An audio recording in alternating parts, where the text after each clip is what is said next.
ஓம் சிவாய நம. எல்லோருக்கும் இருக்கிற குழப்பம்தான்.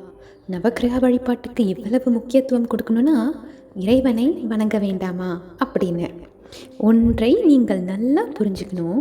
உங்கள் பூர்வ ஜென்ம பாவ புண்ணியங்கள்னால இந்த பிறவியில் ஏற்படும் பிரச்சனைகளை குறைச்சிக்க, அதிலிருந்து விடுபட இந்த நவக்கிரக வழிபாடு உதவுமே தவிர உங்கள் பிறவி பெருங்கடலை நீந்தி நீங்கள் கரை சேருவதற்கு எப்போதுமே உதவாது.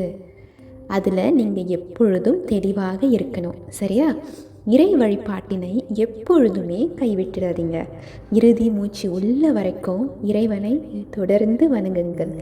அதே சமயம் இந்த இகலோக வாழ்வில் உங்களுக்கு ஏற்படும் பிரச்சனையை அகல, வாழ்க்கையை நீங்கள் நிம்மதியாக நடத்தி செல்ல தேவையான காலத்தில் அப்பப்போ நவக்கிரக வழிபாடு முறையாக செஞ்சுவாங்க. ஈசனின் அருளும் நவக்கிரகங்களின் அருளும் உங்களுக்கு முழுமையாக கிடைக்கும். ஓம் சிவாய நம.